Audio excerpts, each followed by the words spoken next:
Hi, I'm Jordan. And I'm Kit. Welcome to Starry Time, where stars plus lines. Eco Stories. In this week's episode, we'll be getting silly and exploring the pop culture of our constellation this month, Auriga. In this episode, we'll share our favorite and least favorite occurrences of this month's constellation in pop culture, broadly defined. And we will end by taking over the brand and wishing upon a star for what we wish existed. All right, Kit. Well, this wasn't the easiest one to find pop culture representations of, but after looking at the Wikipedia pages that we do our research on, one jumped out right away for me. And I think I let you know weeks ago what my pop culture favorite appearance of Auriga was going to be. Yeah, let's hear it. Perfect. So I looked at the encyclopedia, and the one thing that jumped out at me was the USM, United Systems Military Medical Research Vessel, from the movie Alien Resurrection, 1997, which is the sequel to the sequel to the sequel of Alien, with Sigourney Weaver as Ellen Ripley. The whole movie pretty much takes place on the USM Auriga. It's, like I said, it's a medical research vessel. They're cloning Ripley in this movie 200 years after the original 3 movies take place. But yeah, no, so this is like a cloning research vessel. But the clone of Ripley that they made in this movie, she has part of the queen xenomorph alien DNA in her. So the Ripley in this movie, the clone, who's called Ripley 8, Brutal. has a little bit of like alien xenomorph. Is she on their side or is she on the human side elements to it?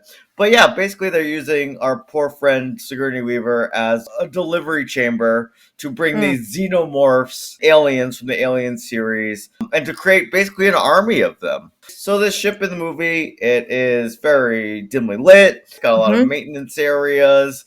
Oh, for sure, long corridors. But yeah, no, this is probably not my favorite of the Alien movies, but is it your favorite cloning of Sigourney Weaver?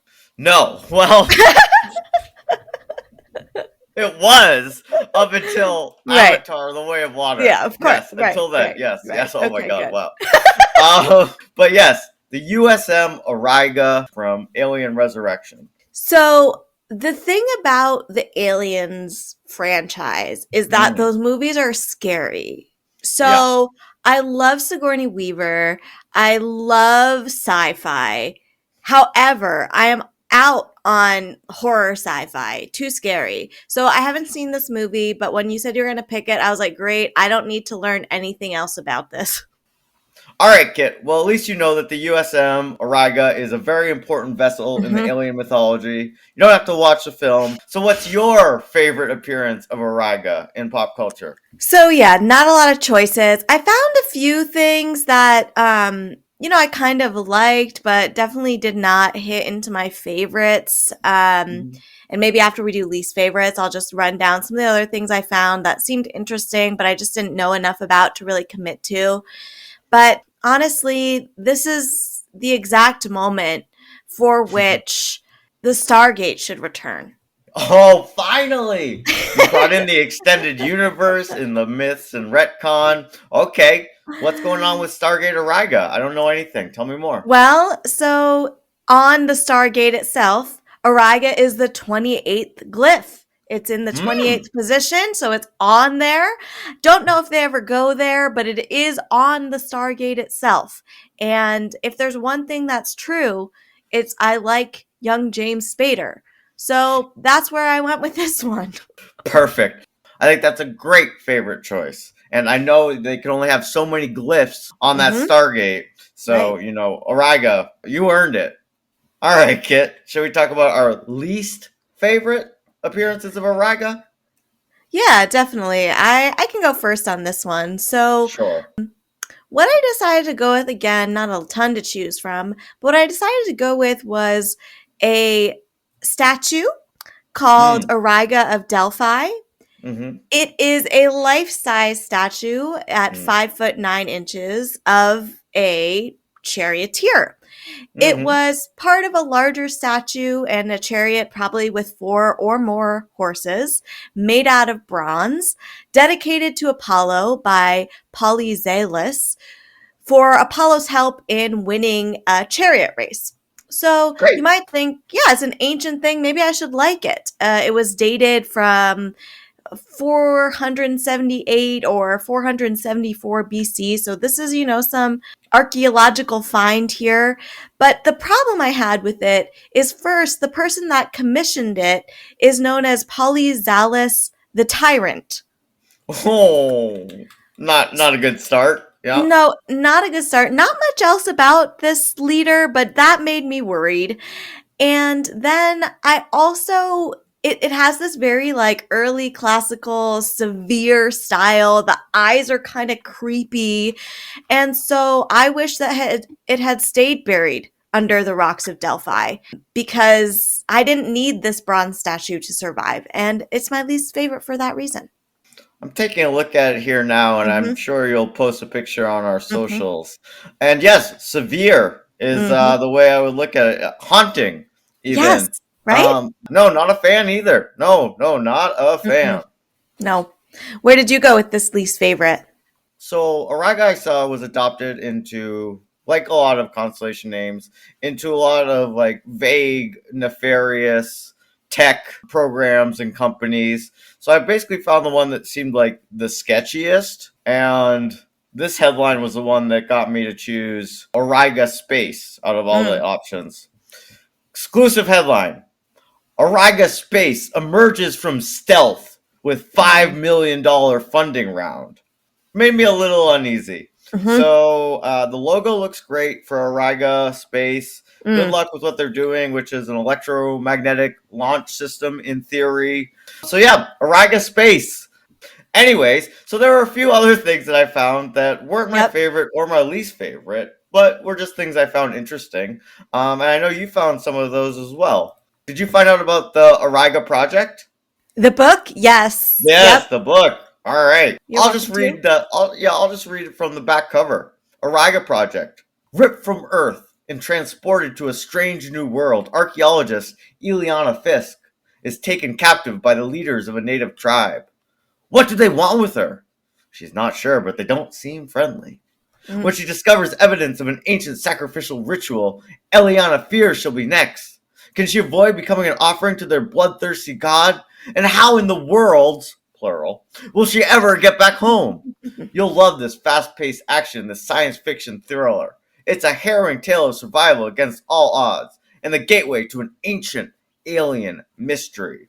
This is a book by M.G. Herron. I'm guessing Mhm. it's self published, and it's book one of the Translocator trilogy. Yeah, so I saw that too, and I was like, I love a portal. I Mm-hmm. love the idea of an archaeologist on another planet. Yeah, think it sounds cool. I did not buy it, and the library did not have it.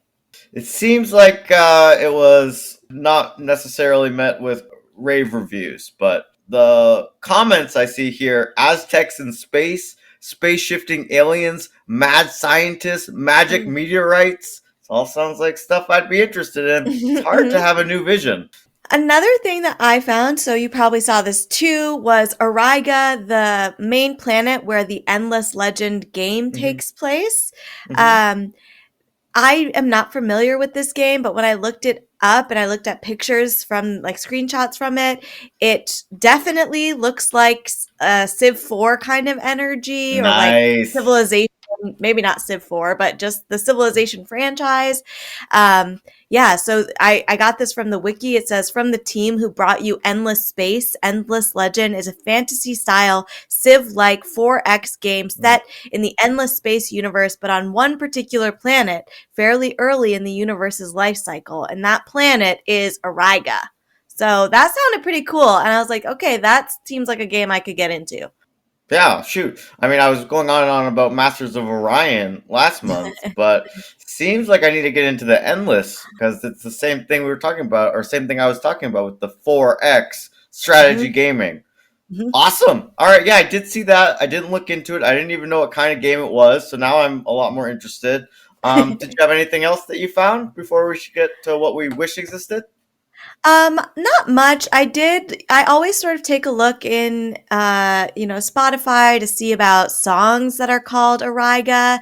There were a variety of them. A lot of them were calm working music, but there was some electronic dance music thrown in there.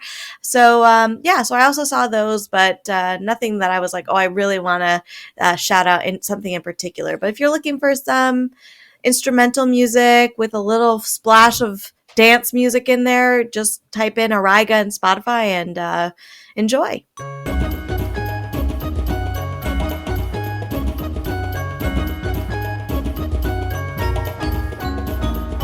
All right, Kit. We did our best digging throughout the Mhm. internet and throughout pop culture to find places where Auriga has appeared. Now let's take over this Auriga brand ourselves and decide what we wish existed under this Constellation's moniker. I'm happy to go first. Yeah, go for it. Kit, I don't know if you know this about me, but I'm a Mhm. very bad driver. And you know what? I don't think I'm the only one. Mm. And we've been talking about self driving cars for decades Mhm. now. But just like with Auriga Space, it seems like a lot of the companies that are getting into this sphere are pretty unethical and maybe even evil. So for those of us out there who don't have any other options, I think Auriga, the ethical Mm. charioteer service, self driving car, is what I wish existed most of all. Wow, that's so much better than everything I came up with. Just Great use of the brand. I didn't come up with anything very good. And I kind of felt like when I was working on this that I could understand why there hasn't been a lot of utilization of this particular brand.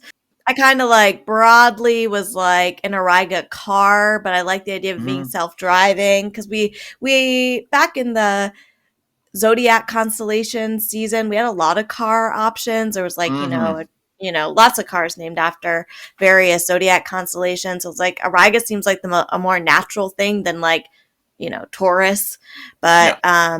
I didn't really like that. I also was like, maybe like hay rides, like Auriga chariot rides. That could be fun. Like, is anybody doing that so people can, go ride around in a chariot race? That sounds like maybe instead of go karts, maybe that's Yeah. something we could do.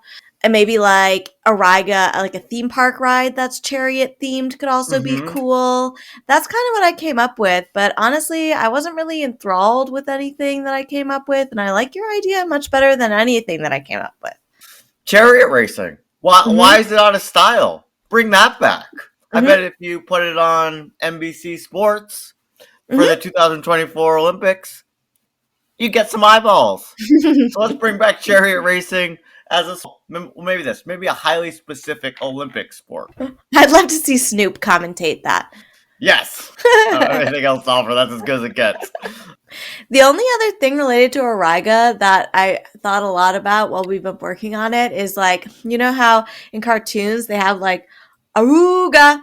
Yeah. I would like that to just be Auriga. So that's the only other thing, which isn't really pop culture, just something I've been thinking about.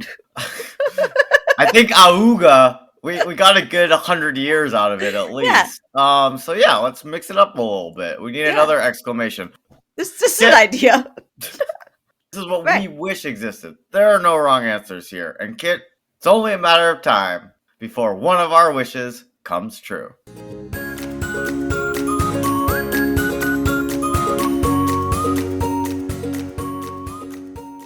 This has been Kit. And Jordan. Sisters, lovers of stars and stories. And we'll see you next time. On Starry Time. Auga! Auriga!